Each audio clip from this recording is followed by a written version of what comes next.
This panel is going to cover a number of amazing issues. Some are going to be kind of scary to talk about, but the fact that you are here will help you prepare for, I think, what is to come.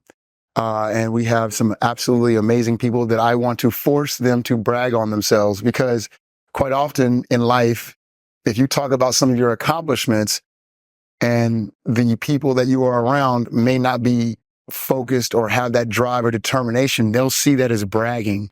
They'll see it as name dropping. But you see it as part of what you want to be and where you want to go. So I encourage everybody, if you have any questions or questions later, brag on yourself, talk about it, because you're in a room where people can actually help. Mickey can actually help you. I can actually help you achieve your goals. So I'm going to give it to you, young lady. And will you please brag on yourself before we get started? Hi, so I'm Anita Gupta, and I'm a founder of a company called Kiwitech. We create technology innovation for startups and create a lot of innovation across industry, 20 different industries. We're invested in 700 startups through our Tech for Equity platform. We're the largest Tech for Equity platform in the world, at least in the US, last I checked in the world. And since you said to brag, yes. Made it to the Forbes 50 over 50 last year.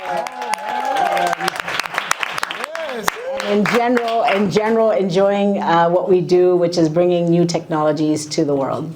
Yes. My name is Richard Lawson. I guess the thing that I will brag on is that in 1969, on March 7th, 1969, I had a revelation that this is why God put me on this earth, is to be an artist. And from that day to this one, I had been on vacation. And I love the fact that I'm an artist. It's one of the most valuable things that is on this planet, is for artists to speak their truth. And so that's my greatest brag right there. And he's the smoothest man I've ever met. So my greatest brag is that I'm a German-speaking person amongst American people, and I'm a little bit like a culture shock now. So I try to brag as a person from Germany, and so I think I'm very proud of the fact that before my technology was invented and brought to cinema, people with sight loss or hearing loss or different foreign language speaking people could not access cinema. And so people give us feedback like, I was sitting there amongst all the seeing people, and for the first time of my life, I was really happy to be alive. That's because of your technology. Yo. That's dope, man. Yeah, come on, man. That's purpose. That's purpose, right? I can keep up with American people. I try to be on point. So yeah, we also won some awards, but mainly we are proud of being able to serve people in the cinema. Yes. Thank you. What's up, Can? How's everyone doing? AfroCannes, Adam Morse from London. Good to be with all of you today. Love, peace. I'm the founder of Holyfield Productions, entertainment company in the UK, producing film and television. I myself am a screenwriter, film director, producer, actor. I've appeared in a few independent films as an actor and a TV show on Apple called C with Jason Momoa. As a director, I made a movie with Billy Zane called Lucid, a psychological thriller available to stream on Amazon. And most recently, I shot a Super Bowl commercial this year for Google. Thank you. Thank you. About AI. It's about an AI feature on the new Pixel phone called Guided Frame, which allows blind users of the Pixel phone to take photographs. And the AI communicates what's on the screen to you and directs you on how to take the photo. So it's a beautiful innovation of technology for accessibility and inclusivity, which are themes we're touching on here today as well. And I also have a non-profit organization called Crystal Vision Foundation, which is set up to be able to support other blind artists and differently abled and abilified artists grow, nurture, and be discovered, hopefully, for the next generation of artists with disabilities around the world. Thank you.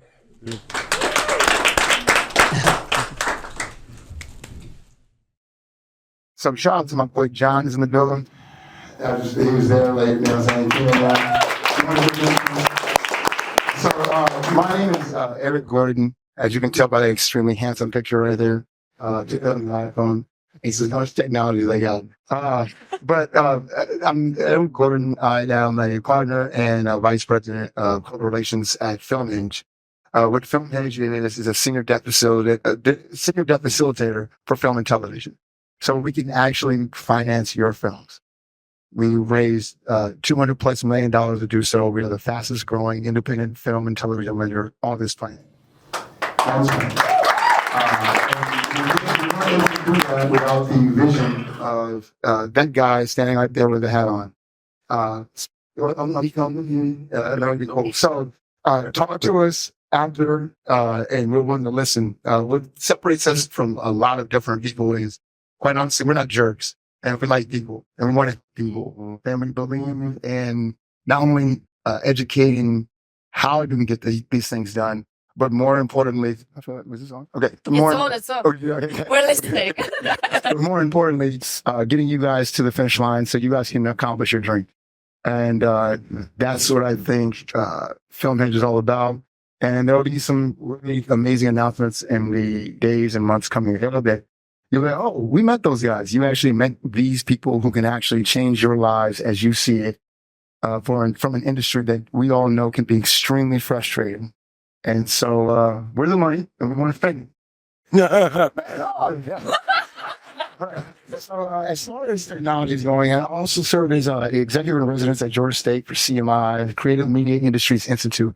So have you ever seen anything like Black Mirror? Have any of you seen Black Mirror? Yeah. So yeah, I worked in a building very similar to that talked about technology. So it's extremely awesome to see from different perspectives how you guys are serving the greater good and also the greater content consumption that needs to happen on a multitude of levels, right? From blind, from hard of hearing. It's just absolutely amazing. So I guess if I can ask, the first question I'll ask, honestly, is what made you do what you are doing? If each of you can answer that question for me.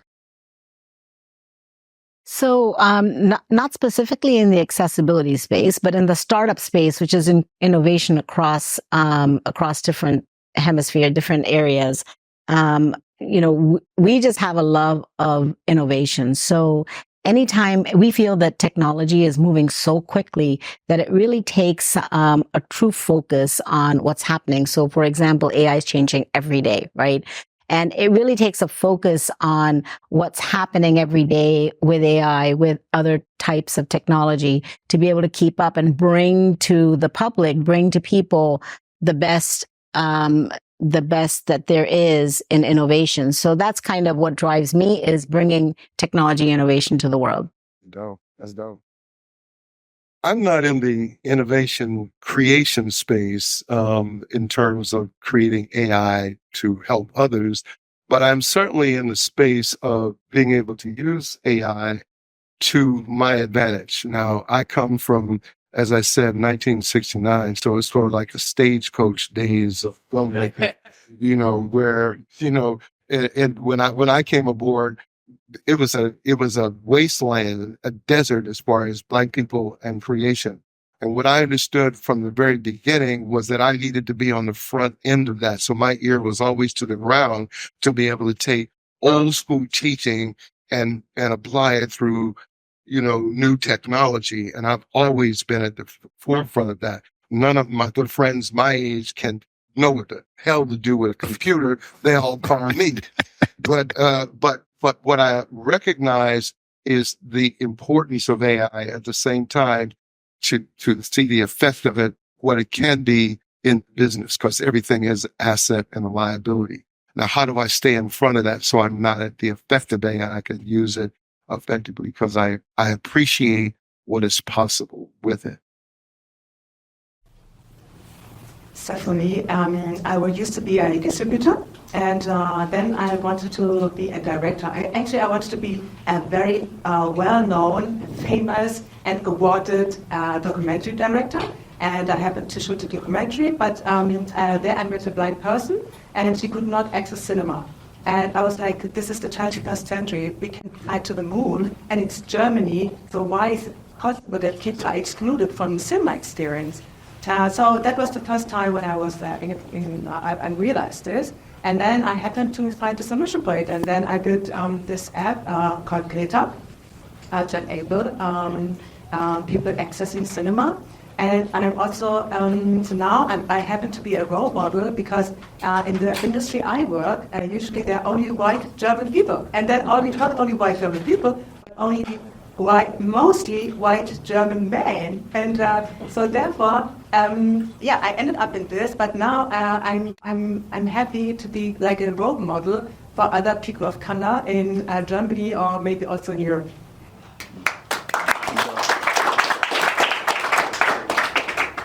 I'm loving everybody on this panel and what everybody stands for and is about. I'm a born storyteller since I was a little kid. I love, performing and entertaining people. So I always knew, I think, to answer the question about, what made me want to do this, be an artist. And it was actually in 2009, where when I was, diagnosed with this rare eye condition, which I still have to this day. So I'm actually legally blind. And that, gave me a new perspective, physically and spiritually kind of on the world and society. And as a result, obviously it made my journey tougher, as you can imagine, because of, the prejudice that does exist in the world for people of minorities. And obviously I represent the disabled community. And, there are always questions about a blind film director. It sounds kind of crazy when you say it aloud sometimes, because it's a visual medium, right? And for me, I think sight and vision are two different things. And I don't just think that, I know it.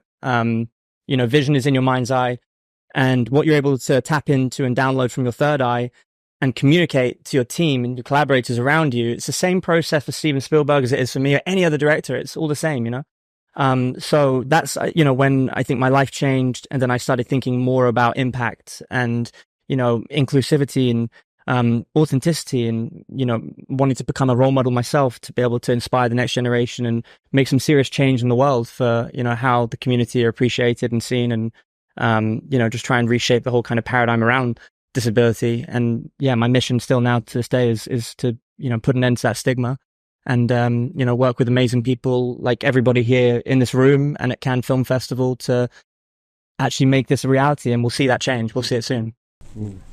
Thank you. I would be remiss if I didn't say hello to Prudence. Is Prudence here? I can't say. She's the person who is behind AfroCannes. Is she here? Can she raise her hand, please? I knew you didn't want to be seen, Prudence. I was playing with you. She's bashful, man. She's the reason this place is happening. So, Prudence, we thank you very much. Real quick, we talk about how you guys are making changes, and from all perspectives, right? You are all about innovation. She saw a niche market and she wanted to change specifically. And then that came along with other things like being a role model for people, for women, for people of color. And you said something that was really dope. You were like, hey, in your mind's eye, it doesn't change exactly what you may actually be able to physically see, which was dope. And also reminded me of Daredevil. I thought that was cool. So shout out to you. You're a Marvel superhero. But from Richard, what makes your perspective very unique is the fact that you talked about 1969, which happens to be one of my favorite years for the Ford Mustang, by the way. But we know how far things have come from a technology standpoint.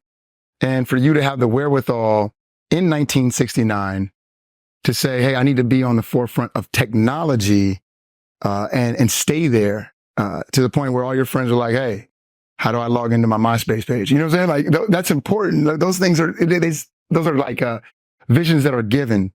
Can I ask all of you, real quick, with the advent of AI being able to do what it's doing right now, and from an innovation standpoint, and from a creator standpoint, and from and creators that want to focus on disability in the space, how does that impact what you are doing now?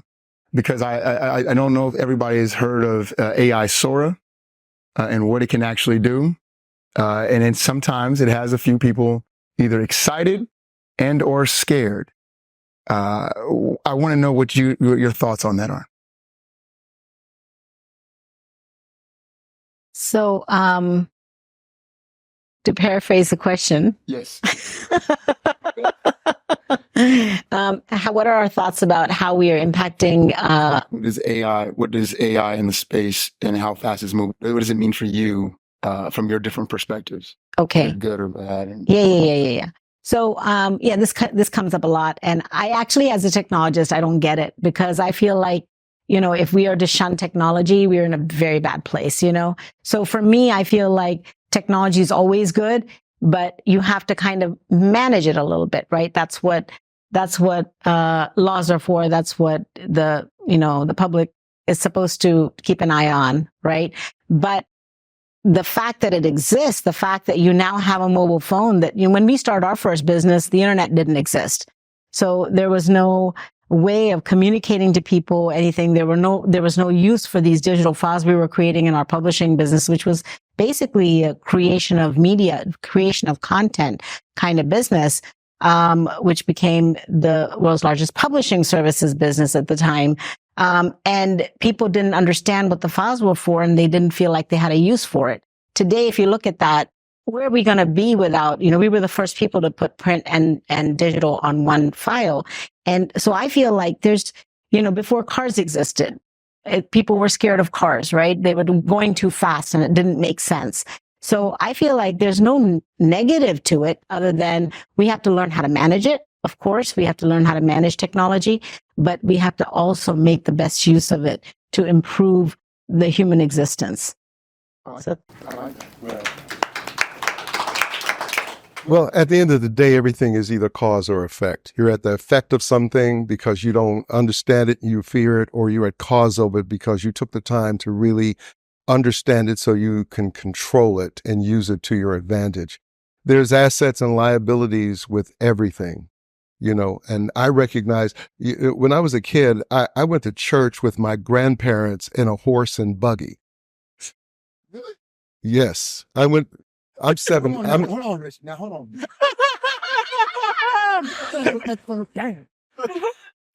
Now, I'm not going to ask everybody to raise your hand if you think Richard is lying, but Richard, if that's the case, you look amazing. You look amazing, man. Can we give a round of applause? And y'all in the back, come sit down. Come find a seat. Y'all come find a seat. Y'all ain't doing nothing. Come on. Here you go. Okay, so I'm 77 years old. Now, I don't know what the hell that means. And all I can tell you is I've been around the sun 77 times. But my heart and spirit and my mind and my soul, it's ageless. I don't understand. I don't know what age I am, but it ain't that. Yeah. And I ain't interested in that. You know what I mean? But what I do recognize from that is change. And the fact that we have to go with change, or otherwise we're at the effect of change, and change controls us. When I look at Black people and I look at our progression in this country, is because we were not in front of the technology age, whether it's in banking or politics or any other area, and we're at the effect of that in terms of being able to control our own destiny. So I do understand that we need to know and be on top of things and be in front of it, and AI is one of those things. And I've always known that. And going forward, you know what I mean, I'm going to be dealing with the knowledge of that and how it can advance my cause for as long as the rest I'm here on this planet.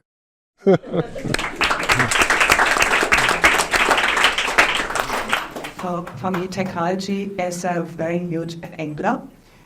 So what we do, for instance, as I was saying, people with sight loss or foreign language people, like for instance, when you go to cinema here in France, the film is in French, and then what do you do? So, but with our technology, you can access the movie in English or in any other language, and this is what technology can do. And with AI, the fascinating thing is the cause and effect changes. Like it's like quantum mechanics. It can be the effect before the cause or simultaneously. Yeah, that's what you can do with AI. You can imagine you have a movie and then you dub the movie with your voice and your IP, of course, in any other language.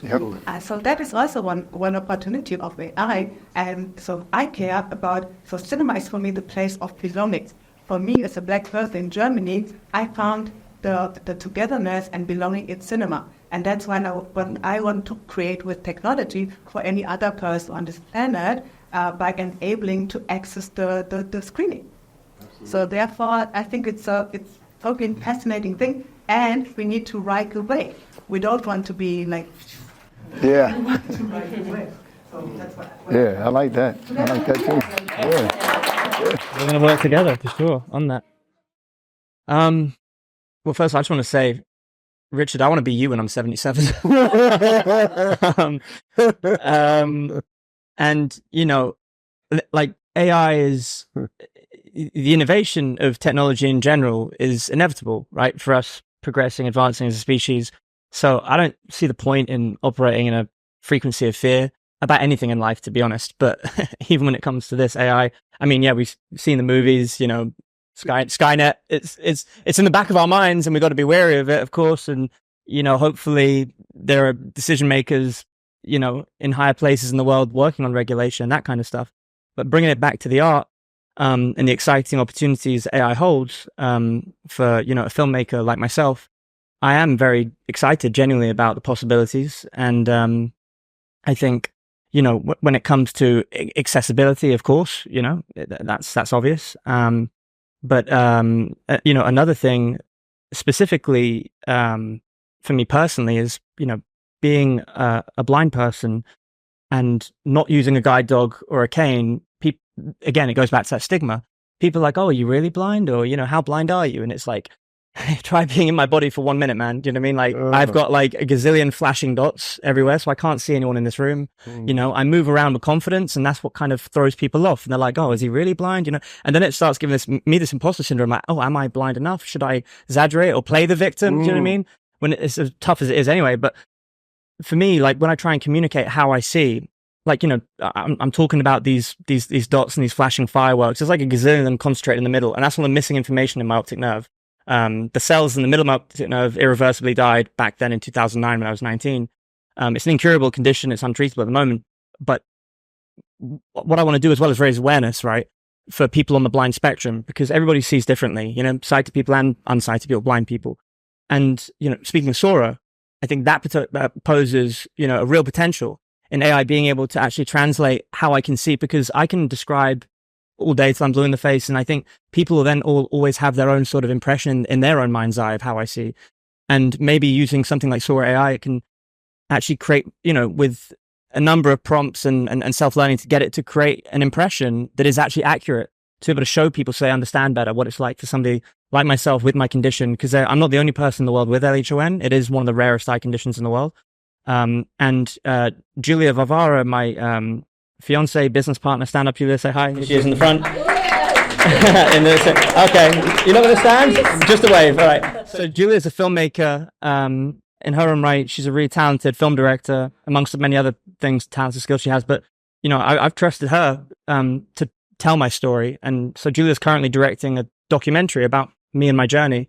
And so we were talking about this, and so, yeah, I think AI is going to be such a tool, for, like, it's obviously accessibility, but also I think awareness and so many other ways that, we haven't even fathomed ourselves yet. So yeah, I'm just in that frequency of excitement all the time, even about AI.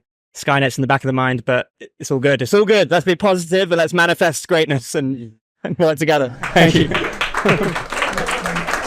Yeah, let me say something real quick. One of the things that I do is that I'm a teacher, and have been teaching for 40 years, and words have power. The word handicapped means that you cannot. There's a limit. There's a stop. And I've had a lot of people who had whatever condition, and it was like, no, that word does not exist in here. The word challenge, yes, you are challenged, but not handicapped. And what I'm hearing with technology is that technology can take people out of the stop, the inability, to just being challenged to be able to overcome, because it provides other opportunities to get past whatever stop there is. So maybe the language needs to be changed, or at least looked at as it relates to people who are challenged, and take the stop out of handicap. Just like, terminal in cancer means that's your ass, you're dead. You know, but terminal also is telephone terminal or bus terminal. You know what I mean? Where it's coming in and passing through. And to understand that as a concept takes some of the inability out of it. Anyway. Well said. Very well said. Power of words. So, listen, everybody has these panels, right? And then it's like, hey, listen to me speak and listen to how important I sound and listen to all the things we've done. I really want to ask people to ask questions so that we can actually answer some of those things, if at all possible. Does anybody just, stand up and just ask? Yeah. What's up, brother? Can you stand up? I can't see you now. Hold on now. What's your name? My name is Ryan Singer. I've got my first feature in cinemas in Canada right now. And Congratulations. Come on, man. Let's go, bro. Yeah, one of the things that fascinated me about the story you told, Seneit, and certainly you, Adam, is that accessibility part to making accessible. I have a deaf person in my film, and it was important for me to include her, and one of the things she said was, I want you to make sure that this is accessible so I can hear it. And then she also wanted to know whether I had someone that can sign language for any of her audiences that would come in. And it didn't dawn on me that was a possibility, that maybe people can still come to see the film, but when the talkback is happening, there's no subtitle happening. What is something that you could put in play that can help the interaction outside of the screen, that you don't necessarily have to hire someone to also be there? You can still have that accessibility for people. So is this question for me? For both of you. Okay. Because... okay. First of all, I also want to shout out to my business partner, Andres, who's over there.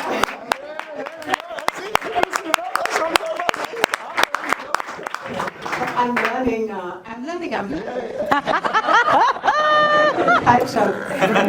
Agile, which is really fun. So thank you for that. Before I answer your question, I would like to add that since our technology is, for instance, in Germany, but also in Brazil and some other territories, new things is happening. Like there are new film critics, blind film critics, for instance, or there's also a lady. She founded an association to support more accessible files and things like this. Like it's not only enabling to access cinema or the movies also at home, but also enabling to be part of the film community, which I didn't imagine and was not expecting, but what I like very much now.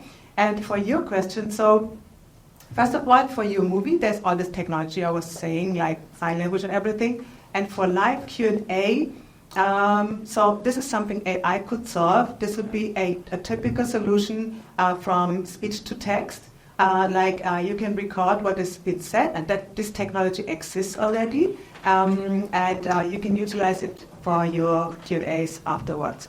So we can do it, but I also can name you some other tools. That's the answer I was going to give about AI, and the technology exists and it's out there. Speech to text to be able to put on a screen for those audience members, that are hard of hearing.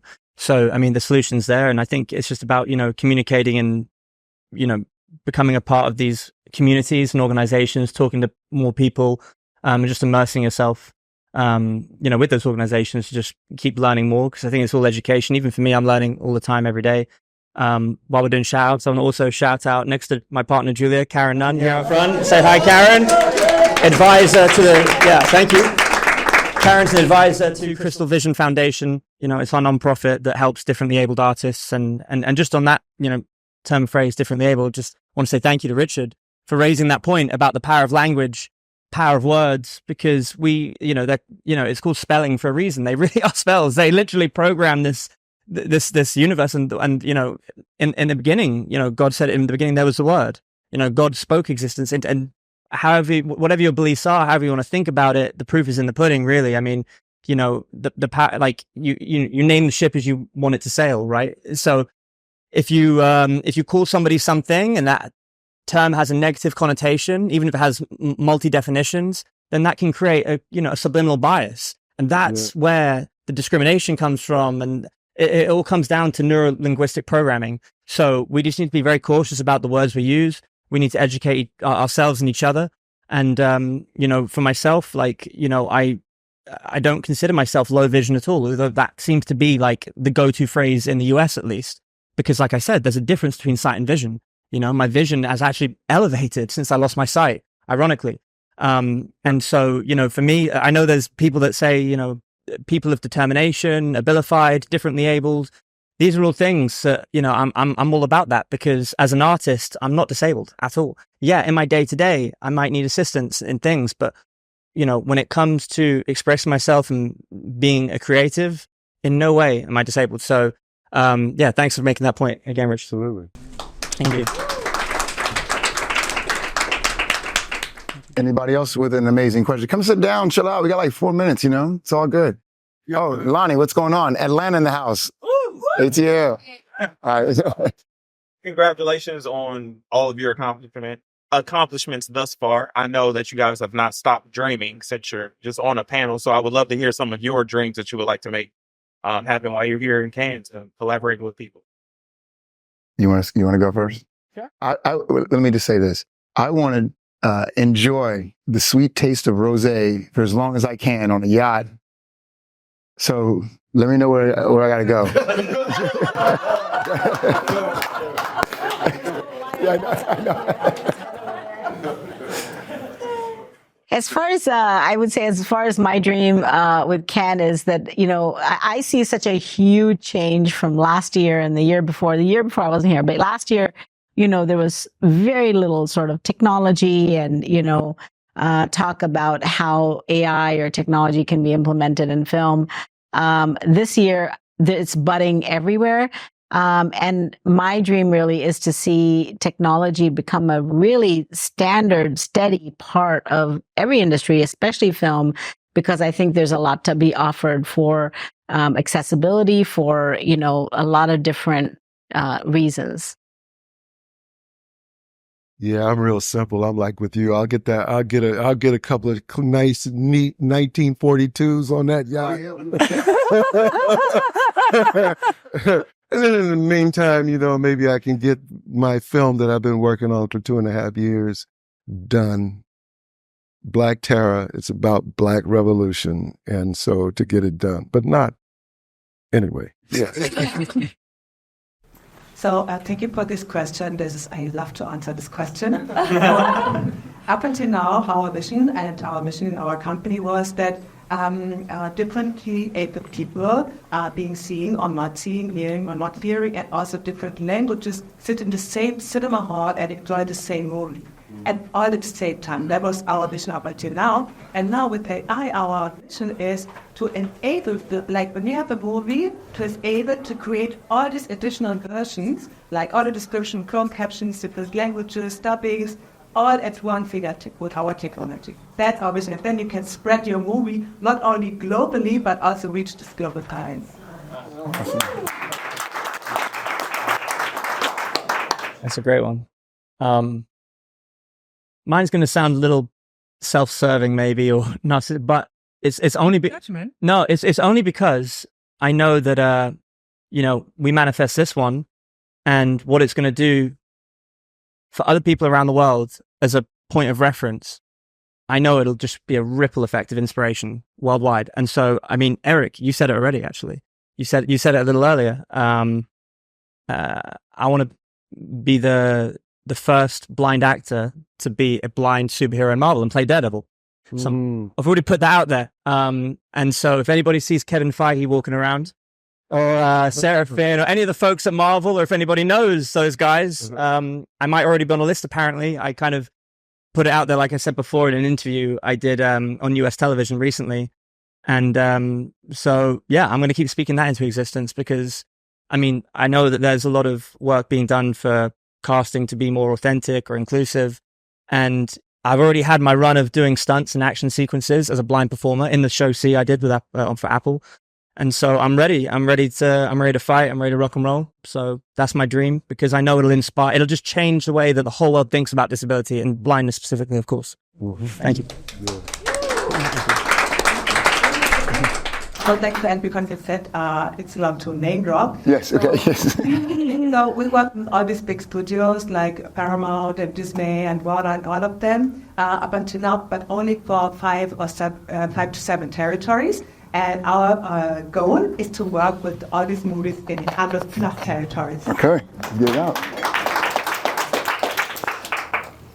So listen, I'm going to ask you to do something real quick. Can you guys give them a round of applause and give yourselves a round of applause? I'd really like to stand. I'll stand up for you guys, because thank you very much for coming to hang out. If you can't stand up, I understand. It was a long night. We all drank rosé. But thank you very much to everybody. Again, I have money. I want to spend it.